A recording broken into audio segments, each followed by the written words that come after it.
Good afternoon, Tubes. It's Chris from 1+ Armor, and today I brought Undead Legions. It's going to be an undead bloodbath. Today is going to be awesome. So, let's take a look at my army. We'll start from here on my left. I have a unit of Graveguard with a Tomb King, Necrotect, and Necromancer, and full command with them. Behind them I have a unit of 10 archers with a fancy banner, musician. I have 1, 2, 3 Lord of Light Lich Priests in there, level 1s, and then to their right I have another unit of archers as well. That is not Kalita, I'm just proxying her as a Lich High Priest because she's awesome. And beside her is another level 1 Lich Priest. Moving on, we have 8 Chariots. Love my Chariots.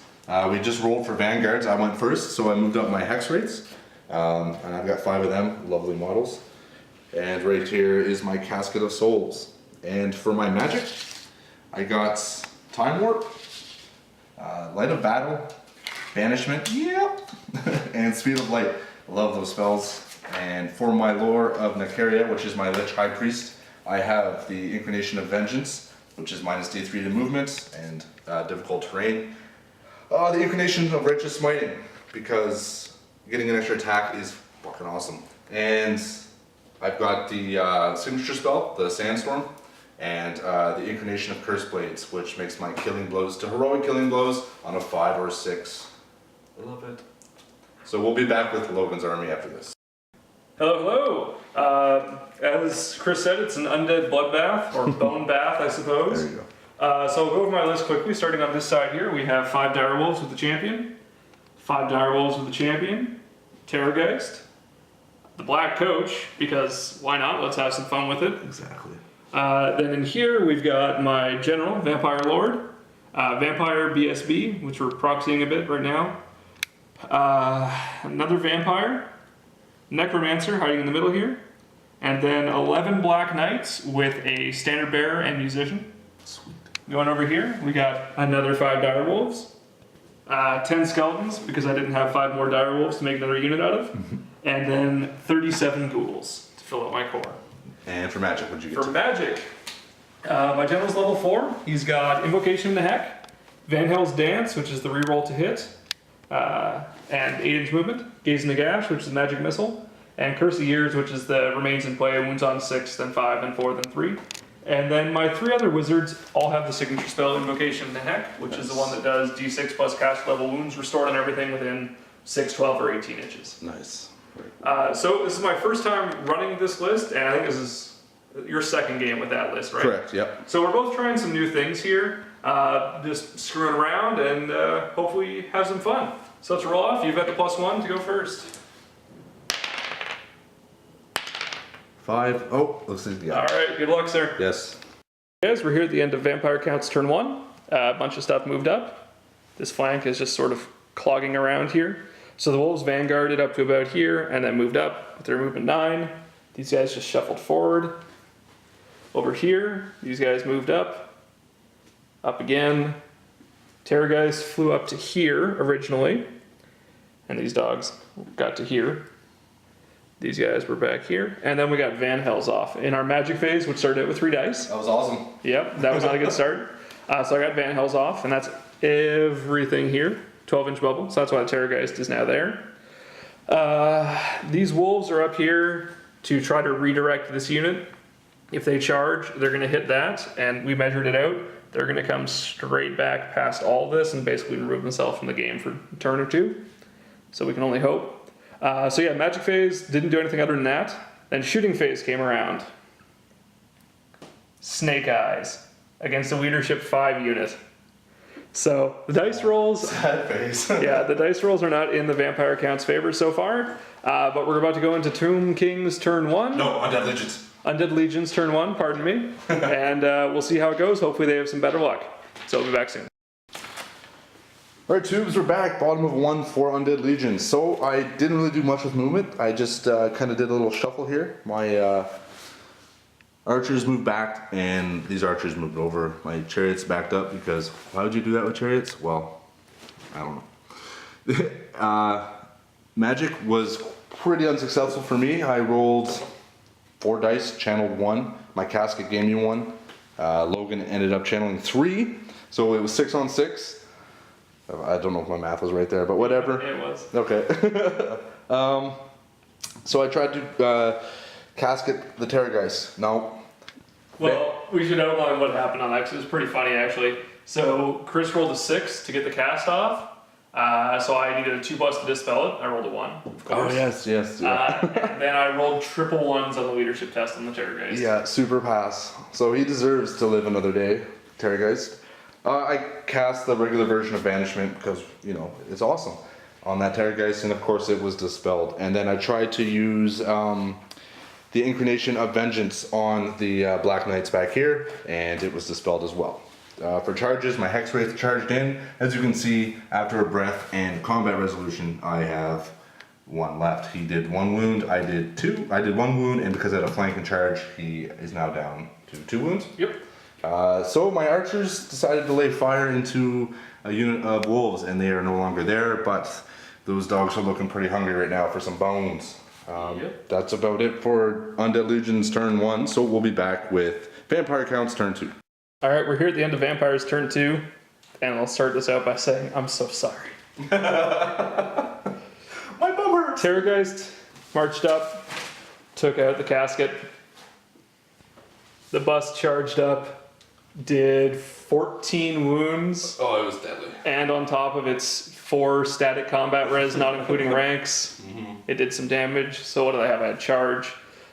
Well, we'll go over it at the end of the game. But anyway, so he came up, wiped out the unit, took the reform.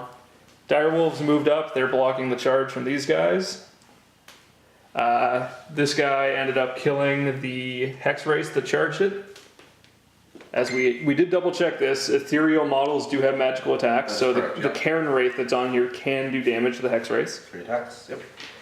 And then these guys are just sitting around with their thumbs up their asses. They're cheerleading. Yeah, they are. So this is a fantastic example of why a majority of Vampire Counts core is completely worthless in this sort of list, and why you should just take like 8 units of Direwolves instead. Right.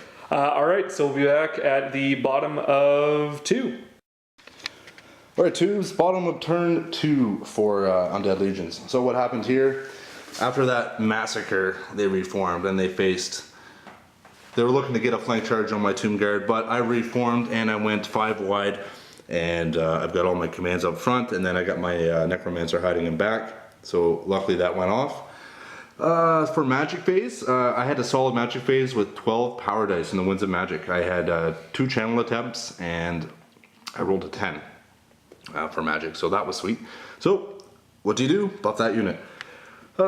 So I got Speed of Light off, which gives them Weapon Skill 10 and Initiative 10, and I also got the Incarnation of Righteous Smiting, which gives them an extra attack. I tried also to cast the Time Warp and the what was it? The Killing Blow spell, Incarnation of Righteous Smiting, I believe. Yep. No. Curse Blades. I'm sorry. It was Curse Blades, and it was dispelled. Archers laid fire onto the Direwolves, and they are down to 2. So this is going to be an interesting turn 3 for both of us, and we'll see how much the Terrorgeist will shit on the rest of my army. But we will be back. All right, here at the end of the top of 3. So there were no charges. Terrorgeist moved over to the back there. My Knights just did a reform. Coach moved up. Magic phase got Van Hells off on this unit, so they're rerolling to hit.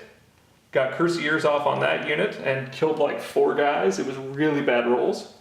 And I got Invocation the Heck off, 12-inch version, so Black Coach is back up to full wounds, Terrorgeist is back up to full wounds. And, well, actually I'll clarify on that this guy was down 2 wounds, and he's a large target, so he can only ever get 1 back. Terrorgeist was down 1 wound, so they both got 1 back, and then the lore attribute healed the 2nd wound on that guy, because he's within 12 of the caster. Also, I should have gotten Direwolves back, so I'll toss those guys back on in just a second here. Shooting Terrorgeist did a whopping 1 wound on this unit here. So, just to clarify, because I know folks were looking for a little bit more strategy behind this, the reason that there was not a charge here is because that unit is super buffed up. The only difference between me charging him or him charging me is he gets 1 more combat res. And since he's only 5 wide, I'm pretty sure I'm going to be able to do more wounds than he is, even if he charges with that unit. So hopefully it's still going to be in my favor, and he's not going to be able to get as big of a magic phase to get as many spells off next turn. I might be able to dispel a bit more and gain that advantage. Plus with this setup here, with my wolf still there, he has pretty limited mobility. And with this guy, if he charges my unit, he's set up for a flank charge. So we got myself in a pretty good situation here. We'll see how it goes, and we'll be back at the end of Undead Legions, turn 3. Okay, tubes. Top of 4th. Or bottom of 3. Bottom 3, sorry. For Undead Legions, and what a bloody mess it has been. Terrorgeist flown up. That was actually the last turn there, but I declared a charge up against the Black Knights, is that right? Yep. Yep. And as you can see, I don't have very many Graveguard, but I did some damage. Challenge was issued with my Tomb King up against his Vampire Lord, and it was a bloody battle to the death. Both parties died. I didn't get my heroic killing blow off because I took the Destroyer of Entities, or Eternities. So he ended up killing him. But the curse came back. I got 6 wounds at strength 6, or I got 6 hits. Yeah, strength 6. And I failed every single save. Yeah, and that took care of him. But as you can see, his crumbling didn't do too much. Got rid of a pack of wolves, and his Terrorgeist is down to 2 wounds. Yeah. I ended up killing another Vampire Lord and his BSB. And the other vampire. Yeah, and the other Vampire. So he's got a Necromancer as his general. And his black coach is still kicking. So it was, and he actually won combat by 1, unfortunately for me. But we'll see what happens next round for the bottom of 3-4 vampire counts. We're here at the end of end of the top of turn 4. As you can see, there's not a lot left on the table except these guys. So this combat kept going. I only had my Necromancer left. He's dead. I had 10 Black Knights there. There's 3 left. So Crumble Test, got rid of my Terrorgeist. Got rid of 3 of the Knights, 2 of the Skeletons, 5 of the Ghouls. My dogs were okay though. They rolled double 1s. So it's a crumbling army of these guys and these guys up against that. I have no wizard levels left, and everything is moving pretty slow. So yeah, this is probably going to be an Undead Legions win. It's going to be very... We'll see how it plays out my next turn. Yeah, I think what's going to happen here is you're going to be able to outlast my crumbling and have more points than me. Yeah, no, this has been really close, but we'll be back at the bottom of 4. So here we are, Undead Legions bottom of 4 recap. My archers just did a little reform facing them. For magic, I got something like 7 or 8 dice, I believe. Tried to cast banishment, it was dispelled, and then I tried to buff up my archers. Nothing went off, and I tried to lay some arrows into them, and it did no wounds because they're awesome 2-up saves. Then we did a crumble test. Yeah, for the beginning of turn 5. For turn 5, yeah. And he lost 1 knight and 1 wolf and a couple of skeletons. Yeah, 3 skeletons, 3 ghouls. So, and now we're gonna start turn 5. Yep. Okay, so we're here at the end of Vampire Camps turn 5. Yep. 2 Black Knights there and the 4 Dire Wolves charged that unit and lost combat by 3. These guys moved up after their crumble tests. 1 skeleton left. We realized these guys can't move through this gap, so they're just sitting around with their thumbs up their butts. So we're going into Tomb King's turn 5, and then the rest of my army will crumble, and the game will probably be done. So, congratulations, Chris. You're probably going to get a 20-0. Well, no, you don't have that much left on the table, no, but it's going to be a good victory for you. So we're back at the end of Undead Legions, not Tomb King's, turn 5. Still a full turn. Alright guys, bottom of 5 for Undead Legions. So, my Light Council and all my wizards and their archers turned around. They faced the Lonely Skeleton and the Ghouls. I ended up getting 5 dice for a Winds of Magic. So I cast Banishment on the Ghouls, and I got 3d6 Strength 7 hits. I ended up doing 14 hits and 12 wounded. That was great. So I knocked that unit down to size. All my archers fired onto that one lonely skeleton, and I managed to kill it, but that's a lot of arrows to kill one stupid skeleton. So that's my turn, and we'll go to the bottom of 5 for vampire counts. Alright, so we're here at the end of the game. We didn't bother doing my turn 6 because I literally couldn't do anything. These guys can't fit through the crack here, and they can't move far enough away to get out of range from the archers. And they passed their crumble test. Well, sort of. Yeah. They only lost 1 or 2 guys. So yeah, that game started out really well in favor of vampire counts. It was looking like a huge win. It was. And then there were a lot of really, really bad rolls, followed by a lot more really bad rolls. And I mean, I think the real winner here is just the really dirty combo you can run with Undead Legion, which is having the Tomb Prince or Tomb King in the unit's Graveguard with a Necrotect and Banner of the Barrows. So what that works out to, the Tomb King conveys his weapon skill, which is 7. The Necrotect gives them 6. Okay, sorry, 6. The Necrotect gives Hatred, so you're rerolling 1s on the first round of combat. Yep. And then Banner of the Barrows gives you +1 to hit. Which only affects the Graveyard. Only affects the Graveyard, yep. But what that means is you have just about everything in the unit hitting on 2s with great weapons. So it got pretty nasty, especially with Speed of Light on there, because they had weapon skill 10, so even against my vampires and everything, they were hitting on 2s. And another thing I'd like to mention too, if you take a level 4 or a Wizard of Nehekara, and you manage to get the Killing Blow spell off, means you will get Heroic Killing Blow on the whole unit, and it'll be on 5s instead of 6s. So it's huge against monstrous creatures or of course monstrous creatures, but yeah, Skull Crushers, or in this case like Vargeist, Vargolfs. It's a nasty bus, but it and the great thing about Undead Legions, I don't crumble. That's huge. Yeah, I should. If I had been running Undead Legions instead of vampire counts, which realistically I should have, but I decided to just stick with vampire counts because I could. Yeah. Mostly because this is something I'm looking to run for tournaments, and not everything is allowing Undead Legions yet. Yeah. But yeah, if that wasn't an issue, probably would have been a lot closer. Absolutely. Yeah. You wouldn't have crumbled for 1. You would have got rid of those silly ghouls, head chariots. Chariots do cost more, but I think they would have proven a lot more effective in this case. You would have tabled me for sure. Yeah, running Undead Legions with this, I'd get rid of the ghouls, and I'd probably... or even skeleton archers. I'd probably take a big block of archers, 30 or 40 archers instead of the ghouls. You would get my bonus, or the arrows bonus, yeah. Yeah. So I'd probably take 40 archers, 2 units of 20, and another unit of wolves if I had some, so I gotta buy some of those. Yeah, there's a lot of options that open up with Undead Legions. Oh, it's insane. And Vampire Counts and Tomb King's review to follow, not right away, but we're working on it. Because, like you said, the options are unlimited, and you can cherry pick the best things from both armies, and obviously make great killing units like Graveguard and Tomb Kings. Yeah, there's a lot of fun stuff. Anyway, thanks for watching, and we'll be back with more in the near future, including... Finally, we've been saying this for months, Nagash.